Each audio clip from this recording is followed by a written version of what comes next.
Bonjour, je suis Jean-Claude Dravet. J'ai eu la chance de participer à la création du chapitre PMI France Sud il y a 10 ans. J'en ai été le président pendant 6 ans. Parce que j'ai été président seulement 3 ans, c'est que la présidence c'est beaucoup de travail, donc il faut impérativement sur cette période-là être capable de dégager beaucoup de temps pour l'association. Bien, quand je suis devenu président, le 12 mars 2009, je prenais la suite donc, de Michel Operto, qui lui-même prenait la suite de Jean-Claude Dravet. Ces deux personnes ont fait un travail considérable dans le cadre du PMI. Nous avons été encouragés par le PMI France et par le PMI Headquarter à créer notre association locale pour fournir un support de proximité aux chefs de projet. Pour moi, PMI m'a apporté essentiellement sur 3 points, c'est ce à quoi je réfléchissais un peu en préparant cette interview. La partie réseau, la partie compétences et la partie aventure humaine. Cet objectif 1000 membres posait un problème tout à fait intéressant à résoudre, c'est comment organiser le chapitre France Sud pour que ces 1000 membres puissent être correctement gérés, supportés quand c'est nécessaire et trouver tous les services et contributions qu'ils pouvaient espérer obtenir donc, de notre chapitre. Un autre fait marquant suite à la création de notre association, ça a été la participation avec la quinzaine d'associations professionnelles de la région de Sofia à la journée des clubs qui a permis d'être reconnue par les autres associations et par les participants à l'ensemble de ces associations. De pouvoir développer un plan marketing pour une activité telle que PMI France Sud, j'ai trouvé ça passionnant parce que j'ai appris plein de nouvelles choses que j'aurais jamais eu l'occasion d'aborder avant. Et dans ma vie professionnelle, maintenant, ça me permet, quand je discute avec des gens du marketing, d'être beaucoup plus à l'aise et de comprendre beaucoup mieux les concepts et les besoins aussi que peuvent avoir ces personnes vis-à-vis de l'informatique. Je suis en train d'essayer d'établir des liens entre le PMI France Sud et une association qui est importante sur Sophia-Antipolis, qui est Télécom Valley.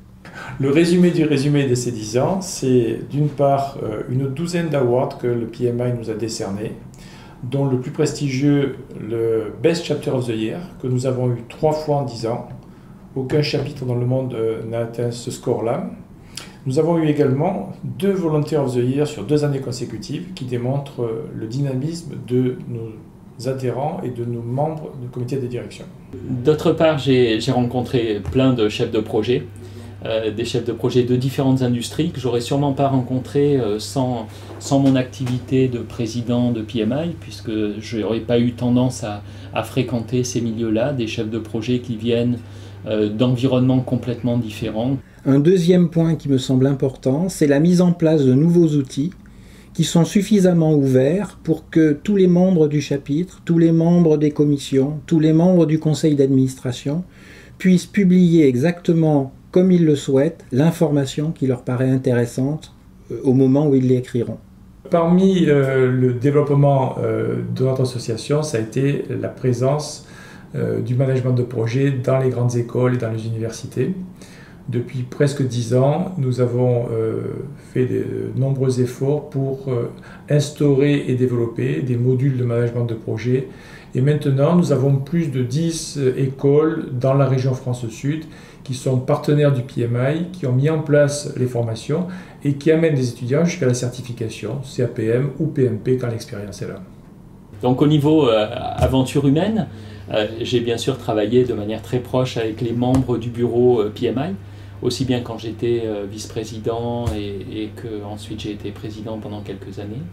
Mes presentation skills, vraiment mes compétences pour construire une présentation, se sont énormément améliorées au fil des 10 dernières années grâce à mon implication au sein de PMI. Le troisième point sur lequel je pense avoir œuvré utilement, c'est d'avoir permis la mise en place d'un outil de gestion qui va nous permettre d'assurer une bonne gestion de notre croissance. Le PMI développe également la communauté à travers des advisory groups qui permet de remonter et d'analyser au niveau mondial des contributions qui vont sur le leadership, qui vont sur l'éducation, qui vont sur le développement régional. Et de nombreux membres de notre association font partie de ces advisory groups, ce qui montre également une présence et une dynamique de notre association. Une autre partie importante pour moi au niveau de PMI, quand on rejoint une association en tant que volontaire actif, et notamment en tant que président, c'est la partie réseau.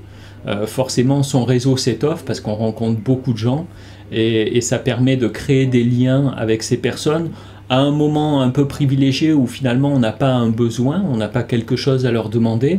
Au contraire, on est plutôt là pour essayer de leur donner, de leur fournir des services. Et je pense qu'un réseau, ça se crée surtout quand on n'en a pas besoin. Aujourd'hui, je suis à peu près à mi-mandat. La structure à 3 dirigeants que j'ai mis en place va permettre d'assurer une transition souple avec celui qui me succédera, celui ou celle, puisque beaucoup de personnes sont susceptibles de me succéder. Parmi les faits marquants pendant l'exercice de ma présidence de 2000 à 2006, le moment le plus fort, ça a été la cinquième conférence PMI européenne, que nous avions baptisé donc, le Project Management Festival, puisque nous l'avons fait à Cannes. Et ça a été un élément fondateur de notre association car il a permis de dynamiser nos équipes et notre présence sur la région.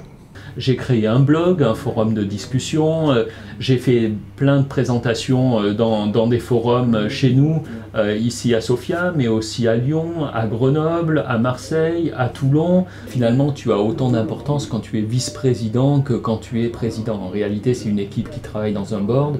Le fait que tu sois président, il y a certaines choses légales qu'il faut que tu fasses. Tu es responsable des comptes avec le trésorier, des choses, je dirais, finalement plus administratives. Ce qui m'aura probablement rendu le plus fier de ce que j'ai fait dans le cours de ce mandat, bien, ça aura été de mettre en place un mouvement qui tend à organiser le chapitre de façon à ce que le challenge des 1000 membres soit franchi avec succès, puis qu'il puisse devenir le challenge des 1200 membres, puis des 1300 membres, et ainsi de suite. Nous avons créé une équipe très soudée, dynamique, qui a pris son autonomie. Engagez-vous, continuez à participer au PMI, continuez à participer dans les boards, faites partie des volontaires. Ceci prouve la vitalité de notre association à travers son développement régional sur la moitié sud de la France. Plus on donne, plus on reçoit au niveau des associations. Nous sommes en train de nous donner les moyens de relever tous les défis qui vont se présenter à nous. En particulier, notre chapitre a fait acte de candidature pour l'organisation du World Congress de 2012 à Nice.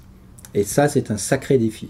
Pour terminer, je voudrais remercier nos adhérents, je voudrais remercier les entreprises, je voudrais remercier également les sponsors qui contribuent à notre développement et que nous puissions nous rencontrer très rapidement pour fêter le 2000e adhérent, les 15 ans et les 20 ans de l'association avec un développement encore plus fort que celui qu'on a vécu pendant ces 10 premières années.